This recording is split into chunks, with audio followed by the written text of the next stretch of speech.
Hello, St. Thomas. This is Father Brian checking in with you on Wednesday, the 24th of June. And June is Pride Month. It's a month when we recognize and celebrate LGBTQ members of our community, of which, of course, I am one. And behind me, you can see the Philadelphia Pride flag, which includes the traditional rainbow colors, but also a black and a brown stripe to highlight the importance of the presence of people of color in the LGBTQ community. This Pride Month has been unusual because it's been in the context of the suffering of Black people under police killings and brutality. And I've noted that many parts of the gay community have decided to take a back seat and not to go about the normal Pride celebrations in deference to the protests for equity and to raise awareness about police brutality and the plight of African Americans in our society. Black Lives Matter is a phrase that has been batted around in the media, and it's troubling to some people.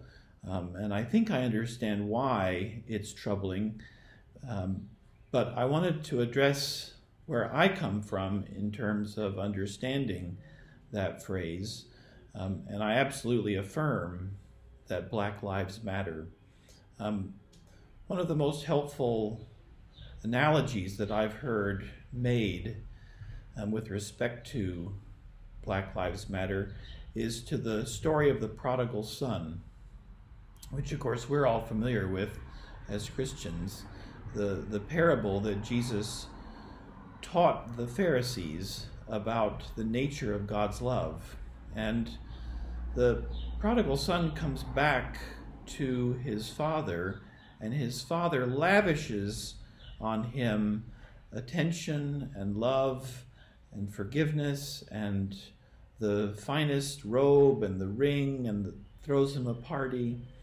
And his elder brother is offended by that attention, by that treatment.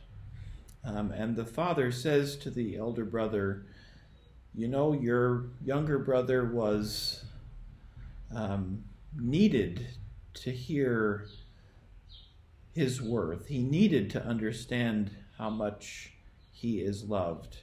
And of course I love you. But we had to celebrate that this son has come back and is alive. And I want to apply that as much as is possible to the situation with Black Lives Matter.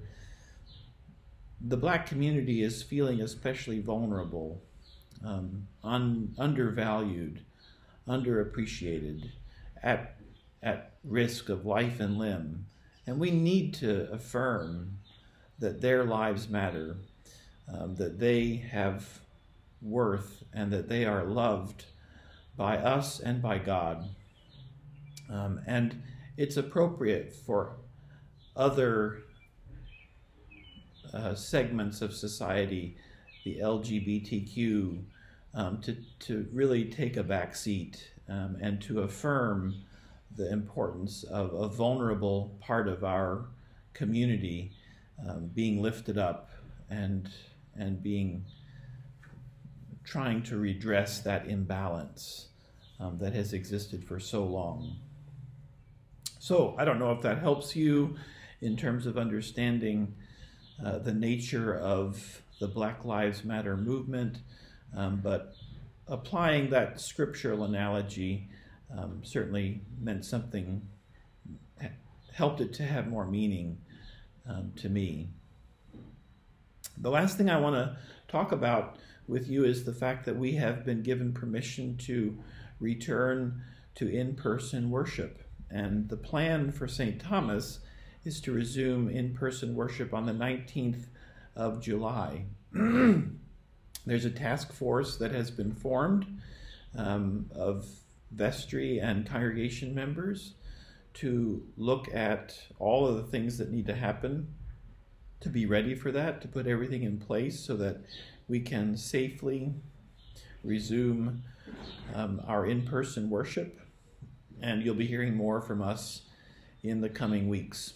It's exciting. It's good that we can move ahead, and we are certainly going to be taking every precaution to ensure the congregation's wellness and safety. So that's the news that I know, and I hope you're keeping well. I hope you're enjoying the beautiful weather, and I hope you stay safe. God bless you. See you soon. Bye-bye.